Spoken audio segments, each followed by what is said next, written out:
al Señor. Tome su asiento, mi hermano.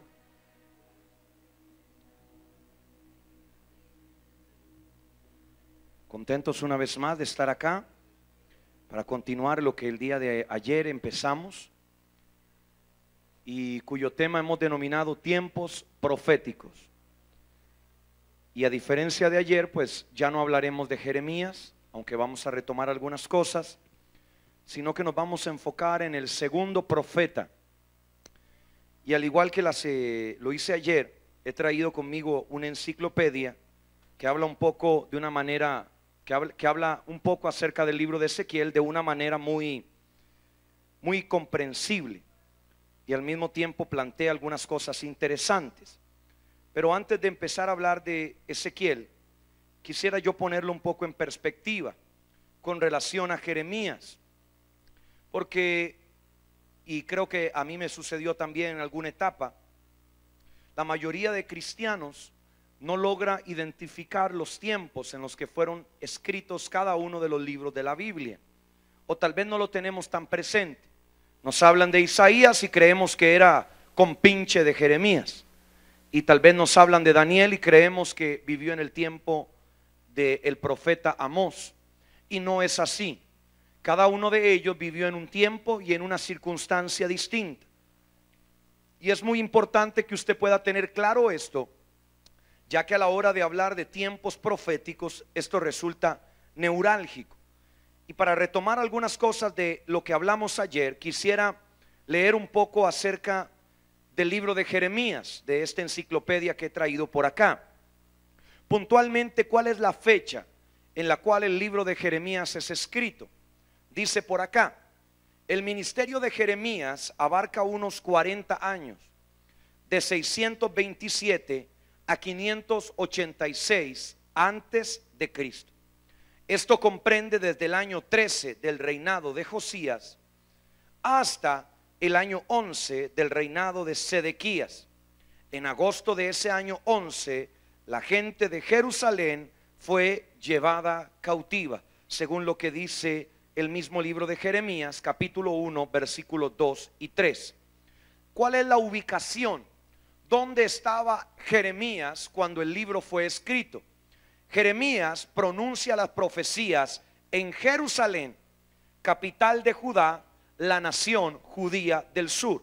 Ayer yo explicaba cómo Israel en una etapa fue dividido. Aunque una nación o una parte de la nación siguió llamándose Israel, otra parte del país quedó siendo denominado como Judá. Israel, mucho tiempo antes que Judá fuera esclavizado, cayó bajo el yugo pagano, específicamente por la mano del imperio asirio. Y cuando Judá todavía ha sobrevivido, ya Israel, la otra parte de la nación, ha sido destruida por completo. Solamente es preservada la nación de Judá como un remanente que Dios trata de soportar a través del tiempo para que los hebreos se arrepientan de su pecado, para que los hijos de Abraham reconozcan su maldad y enderecen su senda.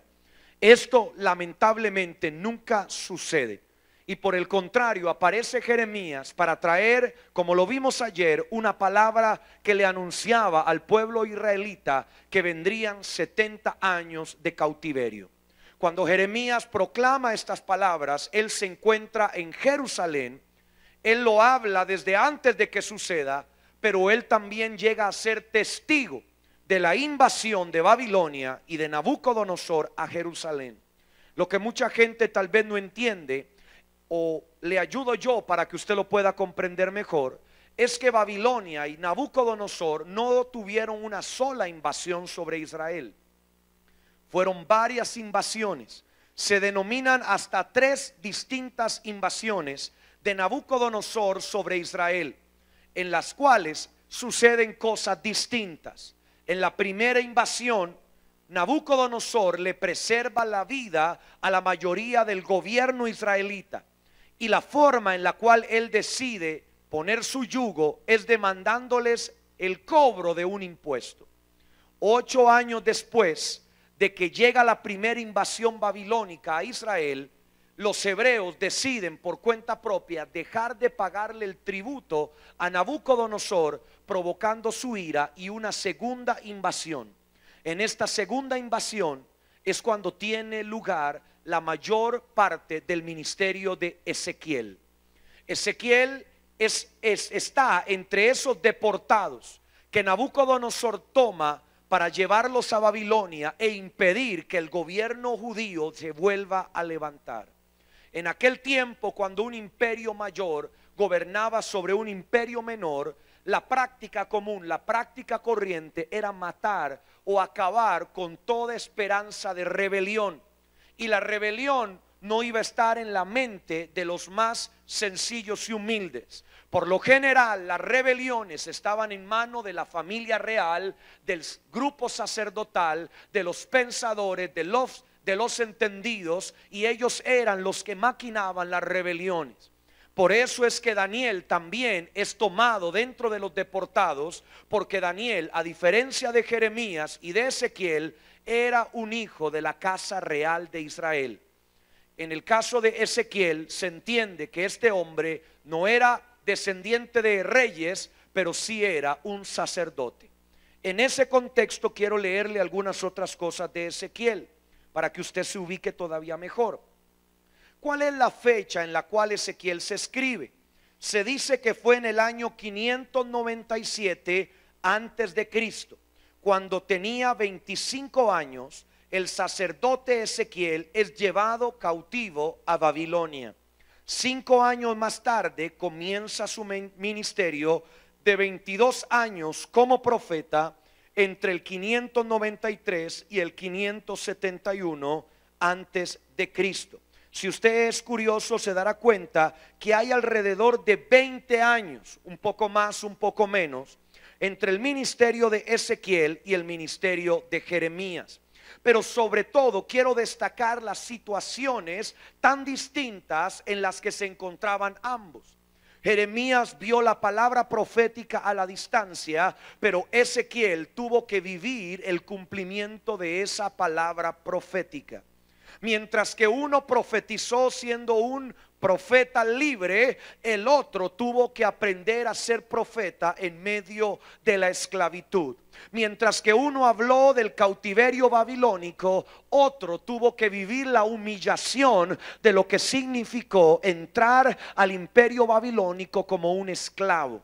Jeremías nunca vio un yugo pagano sobre su cuerpo, porque precisamente por alentar que los judíos no se rebelaran contra Nabucodonosor, su vida nunca fue amenazada por el imperio babilónico. Ubicación del ministerio o de la palabra profética de Ezequiel. Babilonia, un imperio con centro de operaciones en el actual territorio de Irak. La capital del imperio también se llama Babilonia y está ubicada a unas 50 millas al sur de Bagdad, la actual capital de Irak. Pero la primera visión de Ezequiel tiene lugar junto a un canal de irrigación llamado Kebar, cerca de la antigua ciudad de Nippur, unas 100 millas al sur de Bagdad. Vea qué interesante cómo nosotros mentalmente nos podemos ubicar de lugares tan distintos y que hoy representan cosas tan diferentes para nuestra sociedad. Por un lado hablamos de Jerusalén, lo que hoy es el lugar que conocen los hebreos como su capital, la capital de Israel. Pero por otro lado hablamos de un profeta que nos habla, nos anuncia lo que Dios va a hacer desde un lugar completamente distinto. Casi lo que hoy llamaríamos el centro de la mayor guerra hoy posible y concebida, Irak, Bagdad y todas sus ciudades, era el lugar desde el cual Ezequiel recibió su palabra. Quiero leerle algunas cosas que aquí la enciclopedia dice antes de poder empezar con la enseñanza. Ezequiel, inmerso en una mala situación, les escribe a más de 10,000 judíos que se encuentran tan mal como él. Están en el exilio, a 1,000 millas de marcha de su hogar, y viven en el centro del imperio babilónico en el actual territorio de Irak. Babilonia ya invadió la nación judía en 2 oportunidades. La primera fue en el 605 antes de Cristo, para presentarse como la nueva superpotencia mundial en reemplazo de Asiria, a la que acaba de vencer. También aprovecharon la ocasión para exigir que los judíos les enviaran dinero en concepto de impuestos todos los años. Los babilonios regresaron 8 años más tarde, en el 597 antes de Cristo, con el objetivo de cobrar los impuestos, cuando el rey judío decidió dejar de enviarles dinero. Fue durante esta segunda invasión que los babilonios se llevaron a miles de judíos con ellos, incluido Ezequiel. Era una suerte de prisioneros políticos, y muchos de ellos tenían libertad de vivir donde quisieran en Babilonia, mientras no intentaran volver a su tierra. Ezequiel es un sacerdote, lo que significa que ahora no tiene empleo. La tarea de los sacerdotes se desarrolla en el templo de Jerusalén, sitio que ahora está lejano y prohibido para Ezequiel. Pero Dios le da un nuevo empleo, y Ezequiel se convierte en un profeta para los judíos exiliados. A partir del momento en el cual Dios empieza a desatar sus tiempos sobre la nación hebrea, Él gira completamente su mirada, su esperanza, su expectativa de los hebreos que antes estaban en Israel, ahora los hebreos que estaban esparcidos en las naciones de la tierra. Y es aquí cuando yo retomo las palabras que dije ayer, de cómo Dios en medio de la adversidad, en medio de las peores crisis de las naciones, Él no busca a la gente más docta, Él no busca a los mejores estadistas, Él se busca a lo vil y lo menospreciado del mundo para avergonzar a los sabios. Así que hoy, si tú en tus circunstancias ves en tu espejo una persona como en esa condición, exiliada, relegada, viviendo situaciones amargas y difíciles, solo tengo una palabra para ti esta noche: eres el candidato perfecto, la candidata perfecta de Dios para que Él plasme, aleluya, su diseño y su propósito sobre tu casa, sobre tu tierra y sobre esta nación. Pero en medio de toda esta situación, Ezequiel empieza a profetizar. Atado, encadenado, empieza a hablarle a todos los exiliados del montón de desgracias que les faltan por vivir. Imagínese qué emocionante, hermano. Usted le acaban de quitar su casa, su trabajo, su dinero, y tiene a un profeta que le dice: todavía va a ser mucho más malo. Ezequiel capítulo 22 versículo 28 nos revela esta situación de una manera explícita. Ezequiel capítulo 22 versículo 28 dice: sus profetas les han recubierto con cal, ven vanidad y les adivinan mentira, diciendo: así ha dicho Jehová el Señor, pero Jehová no ha hablado. Y el pueblo de la tierra ha practicado la opresión y ha cometido robo. Abusan del pobre y del necesitado, y oprimen sin derecho al extranjero. Oiga esto: busqué entre ellos un hombre. Diga conmigo un hombre. Diga conmigo una mujer. Diga conmigo una persona. Dice la escritura a través del profeta Ezequiel que Dios buscó en medio del pueblo que estaba viviendo en injusticia, que estaba viviendo en una vida idólatra pagana. Él buscó una persona que levantara un muro, que edificara vallado alrededor de la nación. Él estaba esperando que alguien en medio de una generación, en medio de Costa Rica, en medio de Nicaragua, de Colombia, de Venezuela, de Argentina, de Brasil, Él anda buscando a alguien que entienda los tiempos proféticos que está viviendo la tierra y forme un vallado alrededor de ella para presentarle oposición. Oiga esto: para presentarle oposición. Dice la Biblia textualmente: busqué entre ellos un hombre que levantara el muro y que se pusiese en la brecha delante de mí. ¿Sabe lo que eso significa? Si usted va a otras versiones, representa a una persona que se le pare delante a Dios por el favor de una nación, por el favor de una familia. Sin importar cuál sea tu situación de exilio, llámese opresión, llámese persecución, llámese como se llame esta hora, Él anda buscando a alguien en tu casa, en tu hogar, en tu familia, que se ponga delante de Él y sigue diciendo la palabra, que interceda, aleluya, que Él clame, que Él gima, que ella entienda lo que significa que el Dios vivo está listo para traer un juicio. Pero también saber lo que es la grandeza de su misericordia. Aleluya.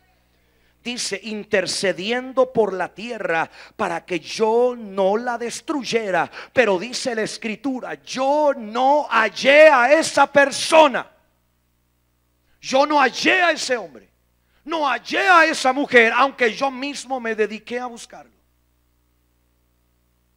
Diga conmigo, mi nación no está desprotegida. Diga conmigo, mi ciudad no está desprotegida. Diga conmigo, mi familia no es territorio del diablo. Diga conmigo con convicción. Diga conmigo, mi tierra tiene quien la defienda. Y levante su mano con fuerza y diga, yo soy ese defensor que hoy me determino a ponerme en la brecha, aleluya, delante del Dios del cielo, para que Él no destruya la tierra que me pertenece. ¿Cuántos decimos amén? Dígale al que está a su lado, qué bueno que estás calentando. Pero bajo esta dinámica de desesperanza, Ezequiel empieza a hablar de la patética situación espiritual de una nación. Un pueblo profético, un pueblo sacerdotal, un pueblo levita, un pueblo de gobierno, un pueblo con mentalidad de acuerdo al corazón de Dios, que no tenía intercesores que levantaran vallado alrededor de la ciudad. Y de repente Dios empieza a usar a Ezequiel para decir todo lo que va a venir sobre la nación. Ayer se lo dije, pero se lo repito, hasta que Dios un día se le apareció.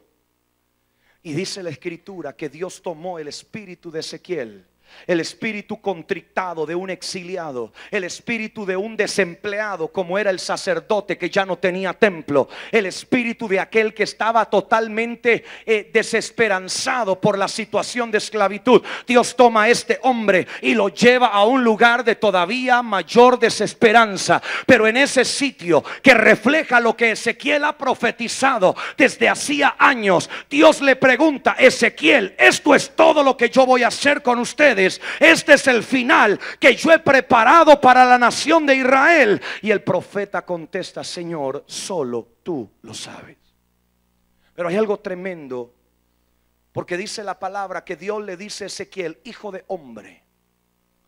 La palabra o la frase hijo de hombre significa Ben Adam en hebreo, que también es utilizada para describir al Hijo de Dios, a Jesucristo sobre la tierra. Pero cuando usted estudia lo que significa hijo de hombre, Ben Adam, usted se da cuenta que la forma descriptiva de Dios hacia Ezequiel es tú mortal. Tú que habitas entre la gente finita, tú que habitas en medio del cronos, como ayer lo dije, yo te pregunto, el tiempo que yo tengo para tu nación, el kairos que yo he preparado para tu tierra, es lo mismo que el cronos está describiendo. Y es entonces que el profeta recibe una convulsión en su espíritu, porque el tipo había estado enfrentando el cronos desde hacía 35 capítulos. El hombre hablaba de lo que veía, el hombre profetizaba lo mismo que había dicho Jeremías, pero ahora Dios le dice cuál es el kairos para tu tierra. Y es entonces que el valle de huesos secos se convierte en el comienzo de la mayor ola de esperanza de una nación. Porque de ese lugar donde no había vida, Dios empieza a provocar, aleluya, el sacudir de un territorio. ¿Sabe una cosa? A mí me sorprende cuando la tierra se mueve en este caso. Porque lo que Dios dice es, manda llamar a los cuatro vientos y la tierra tiembla. ¿Cómo la ve? ¿Qué tiene que ver el viento con la tierra? Diga conmigo, cuando Dios obra, el cielo se alinea con la tierra. Diga conmigo, cuando Dios opera, la tierra se alinea con el cielo. Pero lo que le quiero decir con esto es que en la palabra hay muchas evidencias de terremotos, pero hay verdaderamente solo dos tipos de terremotos: el que destruye y acaba con todo por causa del pecado y la maldad de un pueblo, y aquel terremoto que está alineando la tierra para la venida, aleluya, del cumplimiento de su palabra. Este terremoto no trajo destrucción, este terremoto provocó que lo que estaba muerto se levantara, aleluya. Dice la escritura que cuando el ángel que descendió del cielo tocó tierra, al tercer día de que Cristo estaba en el depósito de su muerte, dice la palabra que se provocó el sacudir impresionante que la tierra nunca había visto, y los que estaban muertos, aleluya, empezaron a resucitar por el poder de aquel sacudir de la tierra. En otras palabras, usted está viviendo en una nación que ha sido sacudida, aleluya, que ha sufrido terremotos, que ha sido conmovida, pero que no ha venido destrucción, porque la mano de Jehová se prepara sobre este país para desatar la mayor ola, aleluya, de avivamiento, de milagros, de sanidades que jamás nuestros ojos han visto. Búsqueme una nación donde tiemble como tiembla acá y pase lo que pasa acá. Levante su mano y dele gloria al Señor. Diga conmigo Ezequiel 37. Y antes de que lo busque, ya lo tiene que haber encontrado. Capítulo 1, versículo 1 dice: la mano de Jehová vino sobre mí, me llevó en el espíritu de Jehová y me puso en medio de un valle lleno de huesos secos. Esta era la situación de Israel. Y quiero leerle un poco lo que tengo aquí en la enciclopedia para que usted lo grafique en su mente. Quizá más que cualquier otro profeta en la Biblia, Ezequiel transmite las malas noticias con cierto dramatismo. Las palabras no alcanzan, por lo que crea imágenes, a veces mediante sus acciones y a veces con verdaderos dibujos. De hecho, su primera profecía comienza con un dibujo sobre un ladrillo de barro. Dios le dice: dibuja en él un mapa de la ciudad de Jerusalén, rodea la ciudad con rampas de asalto y arietes. Ezequiel 4, versículo 1 y 2. Esto es para mostrarles a los judíos en el exilio lo que sucederá en su tierra. A continuación, Dios le dice a Ezequiel que le muestre a las personas por qué ocurrirá esto y por qué ya le ocurrió a Israel, la nación judía del norte, más de un siglo antes. Ezequiel lo hace, se acuesta sobre su lado izquierdo durante 390 días, cada uno de los cuales simboliza un año de pecado de Israel. Después se acuesta sobre su lado derecho durante 40 días, que representa los 40 años de pecado de Judá. Lo que le quiero transmitir con esto es que Ezequiel, antes de ser llevado al valle de huesos secos, primero expresa de mil maneras, en visiones, en actos proféticos, aún en revelaciones donde es sacado fuera de su cuerpo en el espíritu, todo lo que Israel ha cometido y el pecado que va a traer como consecuencia todas estas desgracias. Ezequiel está enfrentándose a su propia profecía. Y cuando un profeta es enfrentado a su propia profecía, no solamente está siendo enfrentado a palabras, es confrontado con su ego, es confrontado con su nombre, es confrontado con su propia fama. ¿Qué clase de profeta es el que cambia el discurso de la noche a la mañana? ¿Qué clase de predicador creíble sería que yo un día hoy le diga una cosa y mañana le diga otra cosa? En esa situación estaba Ezequiel cuando de repente Dios lo lleva al valle de huesos secos. Por un lado, pensando en su espíritu, Dios, yo quiero que mi nación salga adelante, pero por otro lado teniendo tan claro todo lo que ha provocado esta desgracia. Y es por eso que Dios interviene en medio del cronos de los hombres, en medio del tiempo de Ezequiel, y le dice: tú que habitas en medio de los mortales, tú que tienes que salir todos los días a pagar el alquiler de la casa, tú que tienes que salir y pagar el agua, la luz y no te alcanza, tú que tienes que bregar con tu esposa o con tu marido, tú que tienes que orar todos los días por tus hijos, tú que estás en el tiempo de los mortales, tu lucha, tu desgracia será siempre la misma. Diga conmigo: Señor, mis tiempos están en tus manos. Y entonces el profeta le dice: Señor, solo tú lo sabes. Y es entonces que Dios contesta: bien has dicho, hijo de hombre. Le vuelve a repetir: tú mortal que vives con una condición limitada, tú que vives en el cronos, entendiste que tu vida y tu existencia no está en las manos del cronos, sino que está en las manos del Dios Todopoderoso. Hoy has entendido el poder que hay en introducirte en el Kairos y dejar que yo hable, dejar que yo declare, dejar que yo profetice a través de tus labios. Y entonces Dios le dice: ahora sí puedes abrir la boca. Llama a los cuatro vientos de la tierra que soplen aliento de esperanza sobre este valle de huesos secos. Empezó a temblar, se levantó un ejército, y entonces aquel lugar que ya no tenía nada se convirtió en un sitio de esperanza.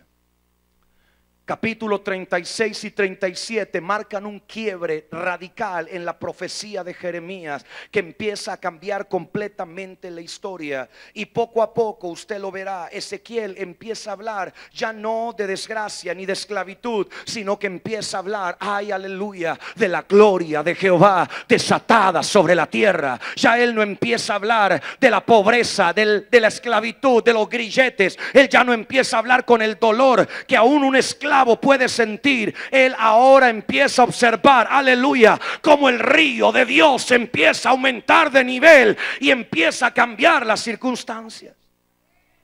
Capítulo Ezequiel 43 versículo 1 desata algo extraordinario.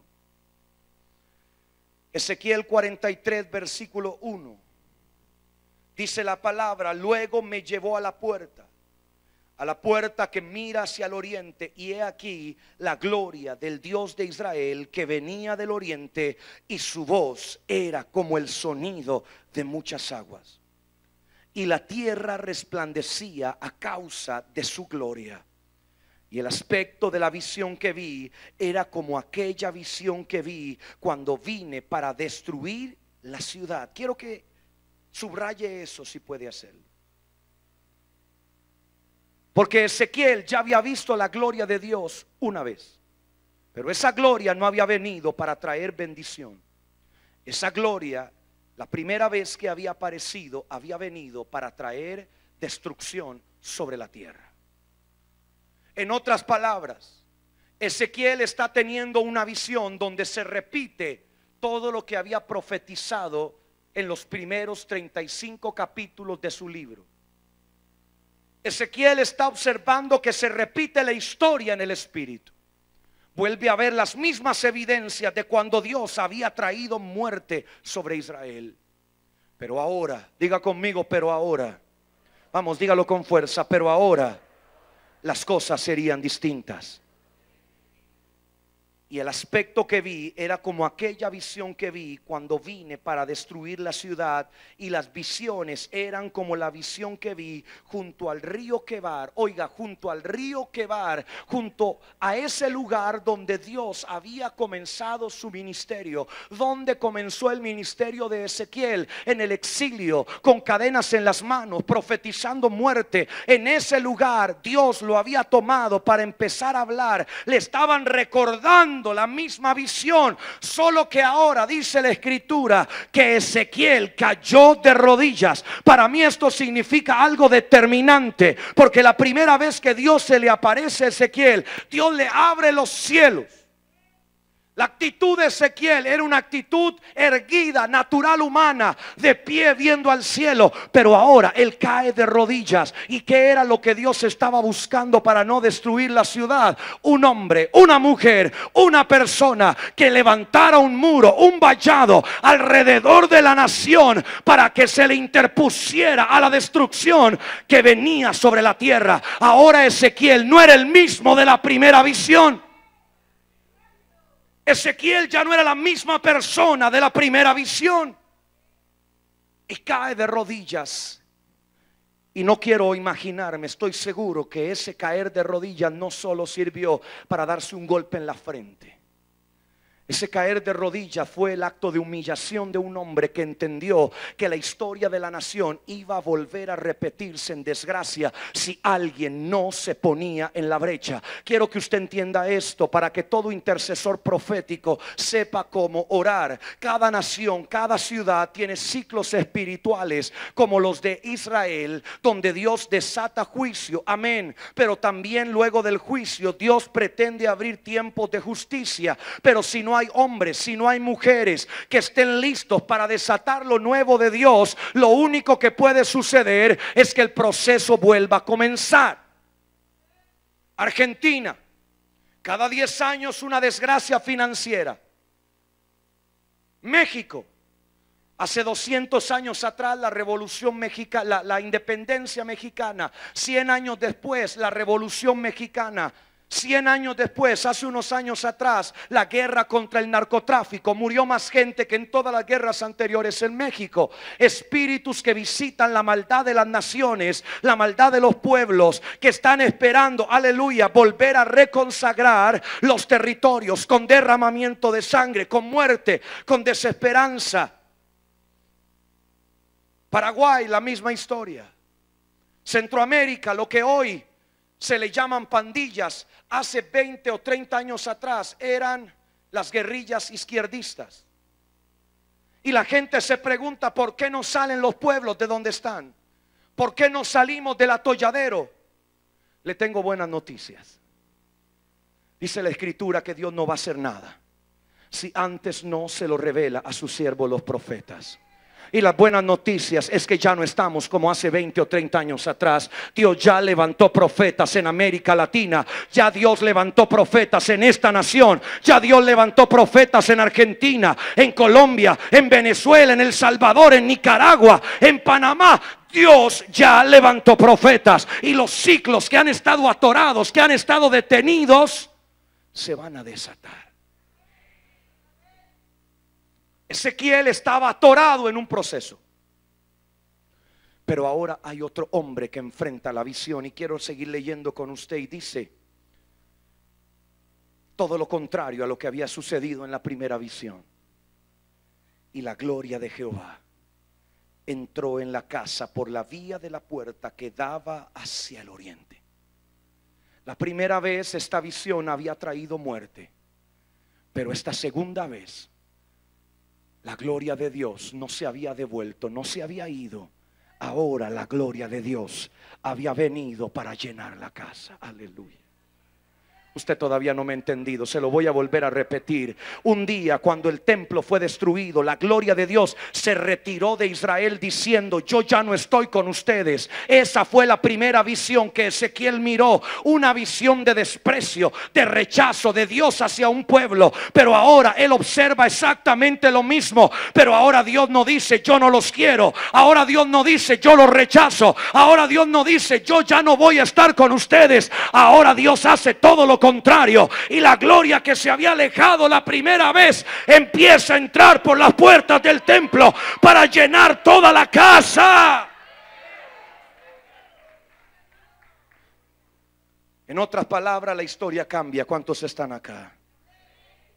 Diga conmigo: Ezequiel cambió su profecía. Diga conmigo: eso significa que yo tengo que aprender a cambiar mi mensaje. Ayer le estuve hablando de cómo una generación 20 o 30 años atrás enseñó de santidad, enseñó de cómo santificarse para Dios en un acto bueno y correcto, pero que un día ese mensaje atorado en el tiempo profético se convirtió en un montón de legalismos inservibles que destruyeron la vida de una generación o de parte de esa generación. Ezequiel estaba atorado en ese mismo mensaje. Y Dios le dijo: Ezequiel, muy lindo que repitas lo que yo ya profeticé hace 20 o 30 años atrás, pero ahora yo necesito que el agua fresca empiece a brotar de tus labios. Yo no sé si usted me está escuchando. Dios necesita líderes, Dios necesita ministros aquí en Costa Rica y en las naciones que empiecen a hacer brotar el agua nueva del Espíritu para nuestros territorios. Qué triste sería seguir predicando lo mismo durante 100 años. ¿Será que Dios se detuvo? ¿Será que Dios está aburrido y está esperando que jugar y jugar y jugar a lo mismo? ¿Cuánto me están siguiendo acá? No estoy hablando de cambiar el mensaje de salvación, estoy con gente entendida. Estoy hablando del mensaje profético, hacia dónde va la iglesia, hacia dónde camina el liderazgo. Vamos a seguir actuando igual. Antes a todo le llamábamos pecado y por eso no estudiábamos en las universidades. Antes a todo le llamábamos pecado y nadie podía jugar fútbol profesional. Antes todo era pecado y nadie se podía meter en política. Nadie podía ser empresario y hacer dinero. Hoy la iglesia está avanzando y el diablo sabe que no nos va a poder detener. Si yo hubiera sido usted, hubiera dado más que eso, mi hermano. Hubiera dado un aplauso fuerte al Rey.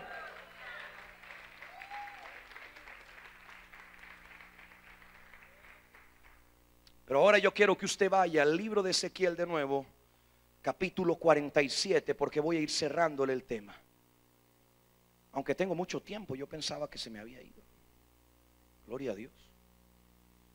Entonces, antes de leerle eso, quiero citar lo que tengo aquí en la enciclopedia para que usted vea qué interesante esta perspectiva. Cuando Salomón construyó y dedicó el templo que Ezequiel ve en su visión, Dios respondió con el honor de su presencia. En ese momento, una densa nube llenó el templo del Señor. Los sacerdotes no pudieron seguir con la celebración a causa de la nube, porque la gloriosa presencia del Señor llenaba el templo de Dios. Al ver esto, Salomón declaró: oh Señor, tú dijiste que habitarías en una densa nube de oscuridad. Ahora te he construido un templo glorioso, un lugar donde podrás habitar para siempre. Segunda de Crónicas, capítulo 6, versículo 1 y 2. La enciclopedia dice, entre comillas, para siempre. La expresión de Salomón, para siempre, concluyó el 17 de septiembre del 592 antes de Cristo, cuando el templo hebreo fue destruido por los babilonios. Ese día, Dios abandona el edificio, la ciudad y la nación. Los judíos no contarán con nadie más que ellos mismos para detener la próxima oleada de invasores babilonios, y eso no será suficiente. Los invasores llegan a Jerusalén 4 años y medio después, el 15 de enero del 588 antes de Cristo, tras destruir las otras ciudades amuralladas de Judá. Los babilonios rodean Jerusalén, la sitian y someten a los ciudadanos al hambre durante 2 años y medio. Finalmente, los soldados del imperio irrumpen a través de las murallas el 18 de julio del 586 antes de Cristo y comienzan a dar muerte a los ciudadanos y a incendiar los edificios. Durante todo agosto, oiga esto, todo un mes, los babilonios, habiendo conquistado Jerusalén, se dedicaron a desmantelar los edificios y las murallas piedra por piedra, hasta que la capital de la nación judía pareciera un depósito de rocas. Y Ezequiel está viendo el templo edificado una vez más. En su memoria, la última imagen de su pueblo era un botadero de basura. Pero Dios le muestra el poder y la enorme capacidad para restaurar lo que el hombre creía perdido. Sigue diciendo esto: los invasores se llevan a muchos de los judíos sobrevivientes cautivos a Babilonia, donde se unen a Ezequiel y a la comunidad de judíos exiliados años antes, mientras que dejan a otros en su tierra para que se ocupen de los campos. El día de ayer yo le dije que Jeremías es denominado por Dios muro de bronce. ¿Y cómo es denominado Ezequiel? No vinieron. ¿Cómo es denominado Ezequiel? Frente de diamante. Porque Ezequiel no tiene el mismo plan sobre la tierra que la generación anterior. Ezequiel ahora no tiene que venir a pelear contra una generación impía. Ezequiel tiene que venir a trabajar con una generación destruida para llevarla hacia el lugar de la restitución. ¿Cuántos me están siguiendo acá? Y quiero dejarle un adelanto para mañana, porque el primer profeta Jeremías tuvo que escuchar a Dios metido en una cárcel. El segundo profeta Ezequiel tuvo que escuchar a Dios con sus manos atadas como un exiliado, pero Dios le abrió los cielos. Pero la tercera generación, la generación de Daniel, ya no era un esclavo, ya no era un miserable. Ahora la tercera generación profética que Dios levantó del pueblo hebreo estaba sentada en eminencia sobre el mayor gobierno que existía sobre la faz de la tierra. Yo le vuelvo a repetir la pregunta: ¿será que Dios se detiene? ¿Será que Dios está parado en una esquina esperando que nosotros pasemos? Mi hermano, Dios no se ha detenido. Y si Él levantó una generación hace 50 años, si Él levantó otra hace 20, Él está levantando una nueva generación este mismo día para que se sienten los lugares de gobierno que por mucho tiempo el impío ha tenido en su mano. No le estoy hablando una profecía positiva, si usted me está copiando ahora. Hay gente ignorante que cree que gente o profetas como nosotros solamente hablamos cosas lindas. Dígale al que está a su lado: en esta casa no somos ignorantes. Dígale al que está a su lado: no te confundas, porque somos buena gente. ¿Cuántos dicen amén? Dios es un Dios de tiempos. Dios es un Dios de procesos. Dios es un Dios de temporadas. Y nosotros desde este lugar a toda América Latina no hemos estado hablando de las ocurrencias del momento, ni de lo que le puede sonar dulce a los oídos de algunos. Hemos estado hablando que Dios ya avanzó, que Dios ya levantó a su ejército, que las rocas, que las piedras, que los huesos secos ya no están secos, ya no están muertos, ya no están en desesperanza. Esos huesos ya se pusieron de pie.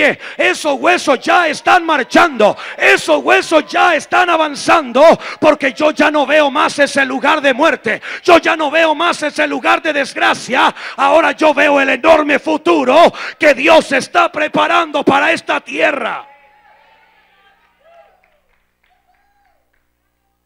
Y entonces, volviendo a Ezequiel, Ezequiel cambia por completo su profecía. Capítulo 47, versículo 1, y él empieza a hablar de otra cosa totalmente distinta. Entonces me hizo volver a la entrada del templo. ¿Cuál templo? Dígale al que está a su lado: el templo que no existe. El templo que era un montón de rocas. Quiero que usted comprenda que Dios lleva en el espíritu a aquel hombre, y si lo llevó a un templo, lo llevó a un montón de rocas tiradas en el suelo, lo llevó a un lugar donde ya no había gloria, donde ya no había esplendor, donde ya no había nada que hacer bueno. El sitio donde el mismo Ezequiel había hecho sacrificios, había tocado o visto al menos la gloria de Dios. Y he aquí que debajo del umbral del templo salían aguas hacia el oriente. Yo quiero que usted se imagine, y yo me he puesto 1000 veces en la posición de Ezequiel, pero yo creo que ya lo llevé a un punto donde usted entiende lo que le estoy hablando. Un Ezequiel cuya esperanza de vida era el templo. Un Ezequiel que había visto su vida destruida de la noche a la mañana, porque él había estudiado, se había abocado para permanecer en el templo de Dios. De un momento al otro le destruyeron todo, y todo es todo. Y ese mismo hombre es llevado al umbral del templo, del cual empiezan a salir aguas. Yo no me quiero imaginar la emoción que aquel hombre pudo haber sentido. Aquellas rocas caídas, aquel lugar de muerte empezó a hacer brotar agua, aleluya. Aquel hombre se empezó a sobrecoger porque sabía que había sido llevado ahí. Yo quiero que usted entienda, y tal vez me llevaría mucho tiempo explicar esto, pero Ezequiel no es que tiene solo una visión. Literalmente, al estudiar Ezequiel, usted se da cuenta que Dios lo transportaba en su espíritu al lugar de los hechos. En otras palabras, Ezequiel estaba ahí no en carne, pero sí en espíritu. El hombre tenía toda la capacidad de sentir la frustración, la desesperanza, la depresión de aquella ciudad destruida. Y empieza a ver que el agua sale por debajo. Las aguas descendían de debajo del lado sur del templo y pasaban por el lado sur del altar. Luego me sacó por el camino a la puerta del norte y me hizo dar la vuelta por fuera hasta el exterior de la puerta que da hacia el oriente. Y he aquí que las aguas fluían por el lado sur. Cuando el hombre salió al oriente, llevaba un cordel en su mano. ¿Quién era este hombre? Muchas veces yo lo he dicho y tal vez sea nuevo para usted, pero cuando usted empieza a estudiar a la figura angelical o a los ángeles, usted se da cuenta que la mayoría de la gente cree que los ángeles sirven para traer mensajes del cielo a la tierra o para librar guerras. Pero he llegado a lograr entender y percibir que Dios también tiene ángeles que cosechan evidencias proféticas en la tierra para llevarlas al cielo, determinando que el tiempo del cumplimiento de una profecía ha llegado. Este es solamente un ejemplo de un ángel que está con un cordel de medir diciendo: las aguas están subiendo. Yo puedo percibir en el mundo espiritual que hay ángeles alrededor del centro mundial de adoración que están diciendo en su interior: las aguas del río de Dios están subiendo en esta casa. Las aguas del río de Dios están aumentando su caudal en esta iglesia. Y dice la escritura que entonces midió 1000 codos y me hizo pasar por las aguas. ¿Hasta dónde? Hasta los tobillos. Aquel personaje profético llamado Ezequiel empieza a ver el templo como un lugar totalmente distinto, porque el templo, quiero que usted comprenda esto, el templo siempre había sido el lugar de reclusión de Dios, aunque suene raro. Dios siempre había determinado hasta ese día introducirse en el templo para manifestar su gloria de una forma que fuera capaz de entender por el mundo humano, porque su gloria era tan grande, su gloria es tan extraordinaria que es incapaz de ser retenida por un lugar terrenal. El mismo Dios había determinado introducirse en forma de nube, en forma de esa densa nube, para manifestar su gloria a la tierra. Pero esta visión nos habla que la gloria contenida ya no iba a estar retenida en un lugar humano.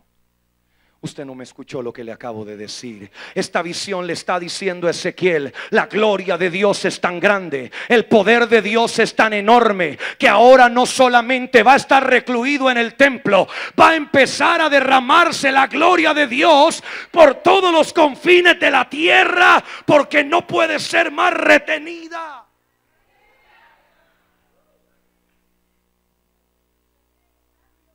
Esto puede sonar horrible, pero qué bendita desgracia que el pueblo de Israel haya pasado por esto para que la mayor manifestación de la gloria de Dios haya tenido lugar.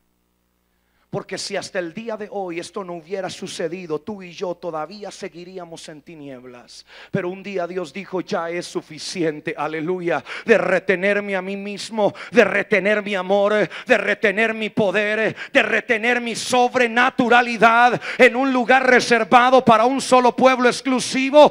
Llegó la hora donde voy a ir a buscar, aleluya, a todos mis hijos, a toda mi descendencia, y voy a hacerlo mi linaje, voy a restaurarlos, aleluya.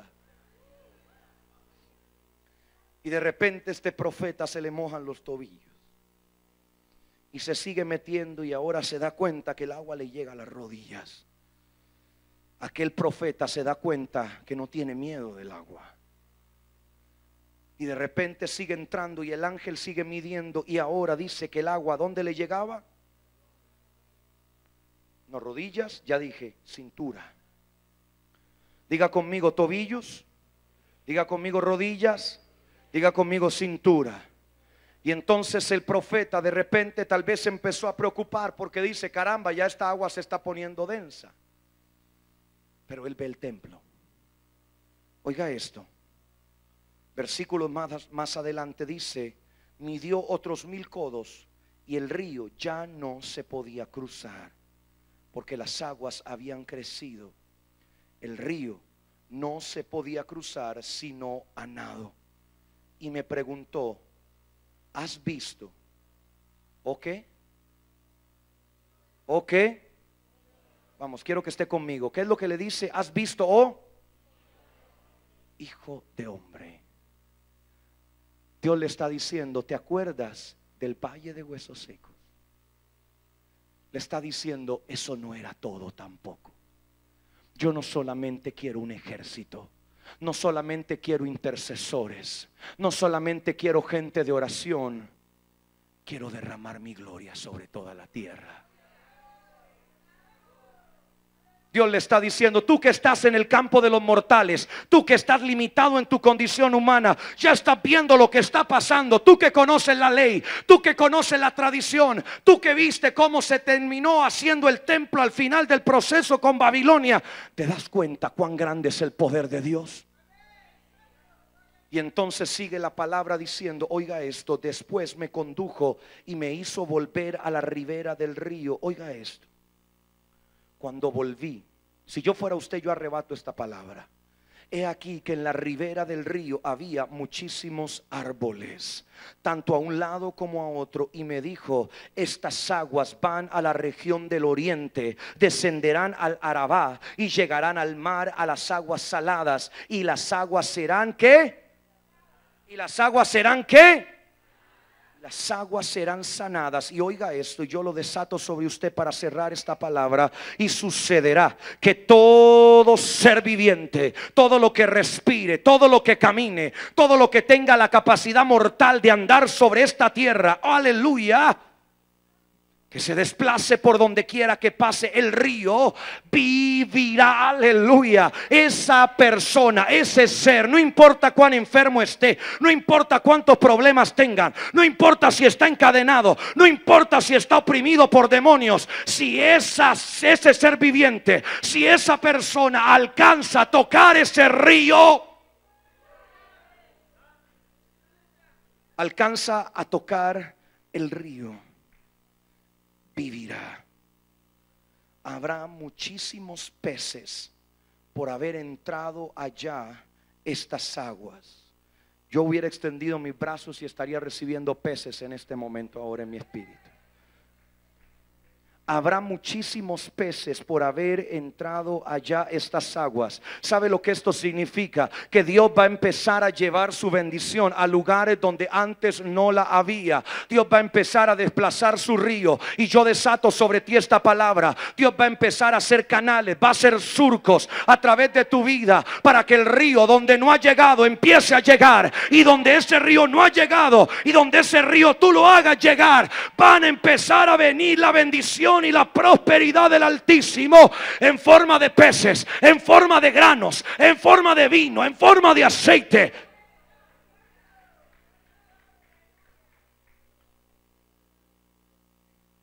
Y todo aquello a donde llegue este río Despreocúpese, hermano, por las pruebas que usted está pasando. Donde llegue el río, se lo voy a volver a repetir hasta que le taladre la cabeza.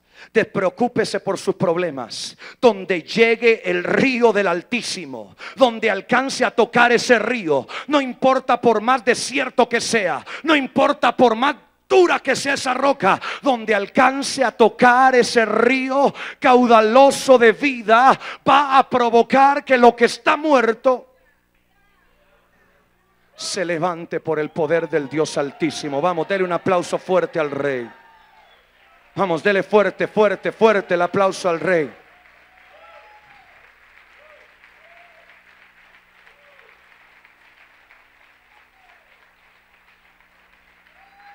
Vamos, yo creo que usted puede hacerlo mejor.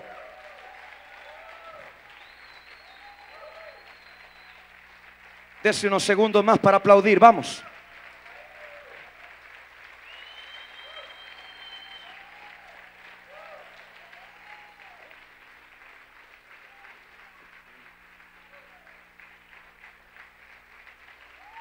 Aleluya.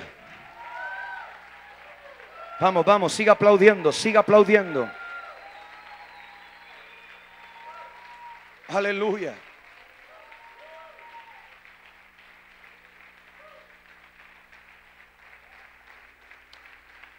Aleluya.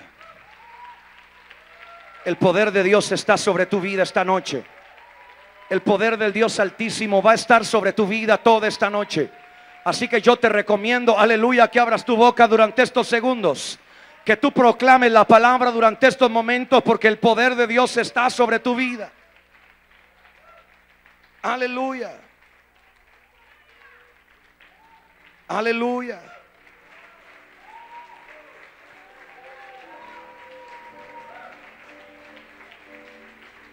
Aleluya. Aleluya. Aleluya. Aleluya. Te adoramos.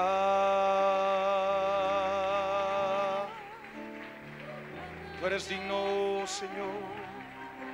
Que ese río que ese río ve. Te damos gracias, Señor. Aleluya.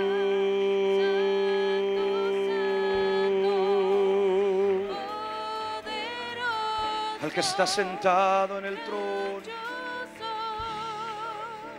Aleluya.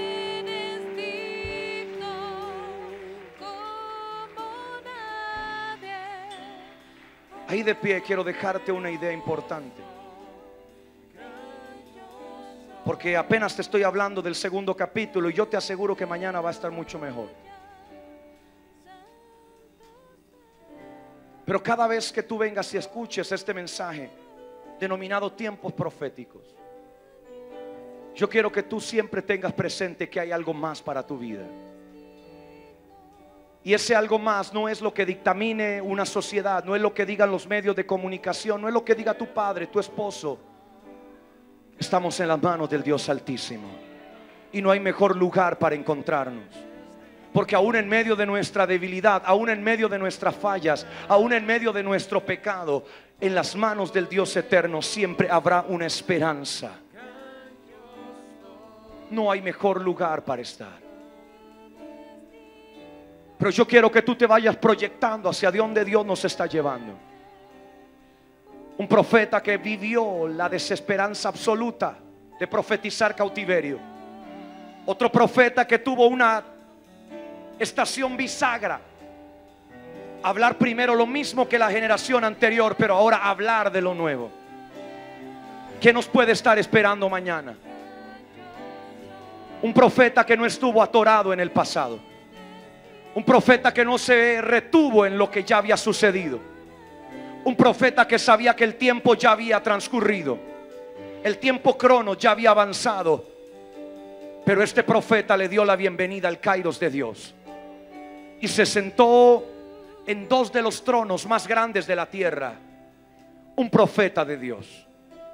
Un profeta que quizás no era hábil en matemáticas, que no tenía la capacidad de la ciencia humana, pero tenía la revelación del Espíritu Santo en su interior. Eso es lo que tú necesitas. Eso es lo que a ti te hace falta. Esa es la carencia que muchos hoy no saben que tienen, pero que necesitan llenar. Sé que en unos instantes se abrirá el espacio para traer una ofrenda. Y ya muchos lo han hecho, pero quiero aprovechar esta atmósfera profética para que aquellos que hoy entienden que están en un tiempo de transición como el del profeta Ezequiel, un tiempo de mudanza, un tiempo de metamorfosis espiritual, preparen una ofrenda especial esta noche. No cualquier ofrenda, una ofrenda en base a la palabra. Y a la cuenta de 3, no voy a darle toda la noche, solamente esto es para gente entendida. A la cuenta de 3 usted va a tomar su ofrenda y se va a venir al altar y presentarlo delante de Dios. Y va a declarar que su vida será como la vida de Ezequiel, que su ministerio será mudado como fue mudado el ministerio de Ezequiel. No importa cuántas cosas han estado retenidas en tu pasado, ahora es el tiempo de avanzar. Es el tiempo de ver la gloria. Es el tiempo de ver la restauración del templo. Es el tiempo de ver el cumplimiento de cada una de las palabras que Dios ha hablado. Así que prepara tu ofrenda a la cuenta de 1. Si no quieres pasar, esto no es para gente que no quiera pasar. Esto es para gente que realmente le estén picando los pies por traer una ofrenda. A la cuenta de 2 y a la cuenta de 3 tú puedes traer tu ofrenda al altar. Padre bendito de gloria, que aquellos que hoy con revelación ponen su depósito en tus manos, en tu altar, sean multiplicados en una doble esfera profética. Que su metamorfosis, su cambio sea producido de una manera revolucionaria. Que se aceleren sus días, que se aceleren sus momentos espirituales, que se rompan ataduras, que se quiebre todo lo que está en su interior y que sean hechos nuevos. Que sea dada luz una esperanza, que sea dada luz, Señor, una vida en su interior, que sea un viento recio, un viento que provoque, aleluya, que los huesos secos se levanten. Yo bendigo la fe de tu pueblo. Yo bendigo la fe de tus hijos. Y presentamos esta ofrenda delante de ti como una honra para el Dios que todo lo puede, para el Dios que tiene las naciones en el hueco de su mano, para el Dios que transforma los tiempos, para el Dios que desata el Kairos para gobernar el Cronos. Bendito Rey de Gloria, desciende sobre tus hijos, desciende sobre tus hijas, desciende sobre tu pueblo. Aleluya.